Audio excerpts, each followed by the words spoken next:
রাহুলের সামনে রাহি, আর তাতেই আগুন হয়ে উঠলেন রাহুলের মা। হ্যাঁ বন্ধুরা, আমরা এমনটাই দেখতে পাব শুধু তোমারই জন্য সিরিয়ালের আগামী পর্বে। রাহির মন অস্থির, বুক ধরফর করছে, কারণ রাহুল এখন কেমন আছে, আর কখন যে রাহুলের কাছে পৌঁছাবে, আর কখন যে রাহুলকে এক নজর দেখতে পাবে। রাস্তায় এসে রাহি এক মুহূর্তের জন্য থমকে যায়। পুরো রাস্তা ফাঁকা, একটাও গাড়ি নেই। এই পরিস্থিতিতে কিভাবে যাবে সে হাসপাতালে? ঠিক তখন দূরে একটা অটো চোখে পড়ে। আশার আলো জ্বলে ওঠে রাহির চোখে। সে দৌড়ে গিয়ে অটোর সামনে দাঁড়ায়, কিন্তু কাছে যেতেই বোঝা গেল অটোচালকের চোখ লাল, টলতে টলতে দাঁড়িয়ে আছে। রাহি কাকুতি মিনতি করে বলল, ভাই, আমাকে একটু নিয়ে যাবেন, খুব জরুরি, প্লিজ। কিন্তু মাতাল চালক হেসে উঠে মাথা নাড়ল। যাব না, যাইতেছি না।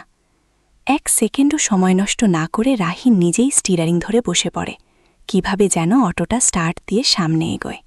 রাস্তা জুড়ে শুধু রাহির শ্বাস প্রশ্বাস আর ভয়ের শব্দ। কিন্তু কিছু দূর যেতেই অটোটা হঠাৎ বন্ধ হয়ে যায়। চারপাশ নিস্তব্ধ, সাহায্য করার কেউ নেই। রাহির গলা কেঁপে ওঠে।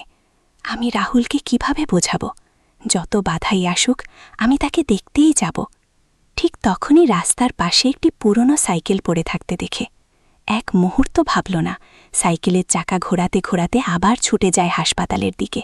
তার চুল উঠছে, চোখে পানি, মনে একটাই কথা, রাহুল, তুমি আমার জন্য অপেক্ষা করো। অনেক কষ্টে হাসপাতালে পৌঁছাতেই গেটে পুলিশ, কড়া পাহারা। রাহিকে থামিয়ে দিল তারা। রাহি দৌড়ে গিয়ে হাত জোড় করে দাঁড়াল।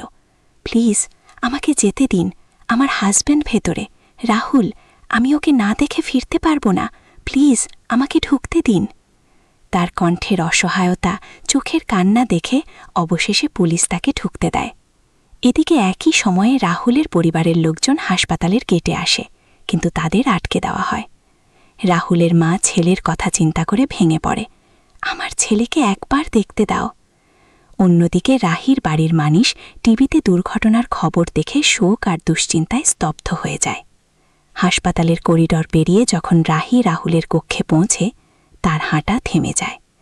দরজা খুলে ভেতরে যেতেই বিছানায় শুয়ে থাকা রাহুলকে দেখে তার বুকটা হুহু করে ওঠে।